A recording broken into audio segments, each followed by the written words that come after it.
अस्सलाम वालेकुम। आज हमारा टॉपिक है how to prepare cash book important points public works accounts के एप्लीकेशन के पोर्शन से। ये आज हम देखेंगे कि कौन कौन से ऐसे पॉइंट्स हैं जिन्हें कंसीडर करके हम कैश प्रिपेयर कर सकते हैं और कोई भी एग्जामिनेशन में कोई क्वेश्चन अगर कैश बुक का आता है तो उसे सॉल्व कर सकते हैं। Welcome to our channel Pifa online. Topic हमारा कैश बुक है पब्लिक वर्क्स एप्लीकेशन से। पहले ये देख लेते हैं कि what is a cash. The term cash includes legal tender coin, notes, checks and drafts payable on demand. A small supply of revenue stamps may be kept as a part of the cash balance. ये मुख्तसर से एक definition दी है cash में, जो public works में cash को किसे मुराद लिया जाएगा। इसकी डिटेल हम चीज़ें आगे स्लाइड्स में डिस्कस करेंगे। तो ये भी देख लेते हैं कि कैश बुक क्या होती है। To cash book, an account of their cash transaction should be maintained in a cash book. Form 1 ये central public works account code का फॉर्म 1 है। बुक का फॉर्म में ये पहला फॉर्म है और ये गवर्नमेंट ऑफिसर्स ऑथराइज जो ऑपरेट करते हैं as a regular arrangement to receive money on behalf of the government as well as by those entrusted with the disbursement out of the cash received by them in transfer from the divisional cash chest or obtained by checks drawn on the treasury. Government officers entrusted with impressed or temporary advances should maintain and render accounts of their disbursement in impressed cash account form 2। तो ये cash book की definition थी जो public work से मैंने ली है जी। तो ये वो इम्पोर्टेंट पॉइंट्स मैं डिस्कस करने चाह रहा हूँ कि आपने जब देखना है कैश बुक का क्वेश्चन सॉल्व करना है तो आपने देखना है कि कौन कौन सी ऐसी चीज़ें हैं जो आपने कैश बुक के ओपनिंग बैलेंस में लेनी है। The first one is a coins, notes, revenue stamps. उसके बाद cheques payable on demand in favour of disbursing officer lying in the chest. यानी चेक्स पेएबल ऑन डिमांड हो गए जो कि डीडीओ के पे ड्रा किए गए हों और वो चेस्ट में हों। Cheques drawn in favour of self lying in the chest, divisional officer. और ये जो चेस्ट मेंटेन किया जा रहा है उसके लिए जो चेक लिखे जाते हैं वो भी इसमें काउंट होंगे। Impressed with the subordinates, sub divisional officers के पास अगर कोई इम्प्रेस्ड दिया हुआ है तो वो भी कैश का बैलेंस तस्वर होगा ओपनिंग बैलेंस में। Outside the temporary advances with self और सबऑर्डिनेट, एक तो इम्प्रेस्ड हो गया, दूसरा टेम्परेरी एडवांस, वो जो डीडीओ खुद कर रहा है यानी डिविजनल ऑफिसर के पास है या उसके सबऑर्डिनेट्स के पास है टेम्परेरी एडवांस, वो भी ओपनिंग बैलेंस का हिस्सा होगा। और उसके बाद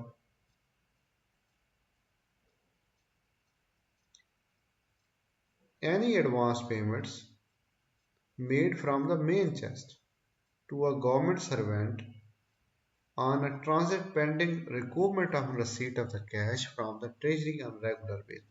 ये आज जब हम पहले पब्लिक वर्क्स को डिस्कस कर रहे थे तो जब पब्लिक वर्क्स के ऑफिसर्स ट्रांजिट पे जाते हैं तो एक जगह से वो इम्प्रेस ले लेते हैं, एडवांस पेमेंट ले लेते हैं, तो ये पेमेंट भी ओपनिंग बैलेंस का हिस्सा तस्वर किया जाएगा until on receipt of the cash from the treasury on a regular basis। तो ये वाली चीज़ें आपने नोट करनी है जब भी आप ओपनिंग बैलेंस कैश बुक का पहली एंट्री ओपनिंग बैलेंस की होगी, जब वो लिखेंगे तो इन चीज़ों को आपने मद्देनज़र रखना है।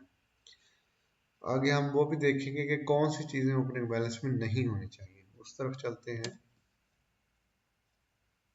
हाँ जी, पहले तो है फॉल्स कॉइन्स या नोट्स। अगर कोई ऐसे नोट्स या कॉइन्स हैं जो कि जेली हैं या ख़त्म हो चुके हैं तो वो क्या ओपनिंग बैलेंस का हिस्सा नहीं होंगे।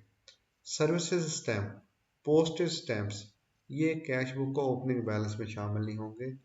जो रेवेन्यू स्टैम्प्स होती हैं वो ओपनिंग बैलेंस में शामिल होती हैं। तीसरे number, checks in the favour of the contractors lying in the chest, क्योंकि कॉन्ट्रैक्टर को जब हम चेक ड्रा करते हैं तो उस पर पेमेंट कर रहे होते हैं तो वो वहाँ पे हम कैश बुक में लिख लेते हैं। अब वो ओपनिंग बैलेंस में नहीं आएगा, वो एक अमानतन चेक पड़े होते हैं चेस्ट में, उसका इफेक्ट हो चुका होता है। गवर्नमेंट सिक्योरिटीज, इसको भी ओपनिंग बैलेंस में शामिल नहीं करेंगे। Checks in payment of government due in favour of dispersing officer but not payable on demand. जैसे हमने डेफिनेशन में पढ़ा है, चेक्स पेबल ऑन डिमांड जो है वो कैश बुक का हिस्सा बनते हैं। जो पेबल ऑन डिमांड नहीं है या लेटर डेट पे पेबल होंगे तो वो ओपनिंग बैलेंस में शामिल नहीं किए जाएंगे।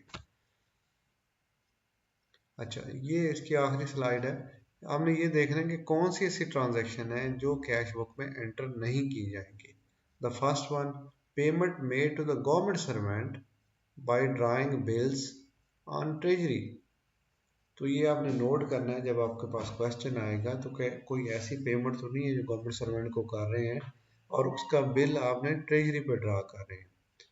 दूसरे नंबर पे, advances on transfer of government servant by drawing bills on the treasury, यानी पेमेंट हो रही हो या एडवांस हो रहा हो और वो बिल ड्रा हो रहा हो ट्रेजरी पे किसी भी गवर्नमेंट ऑफिसर का, वो कैश बुक में एंटर नहीं किया जाएगा।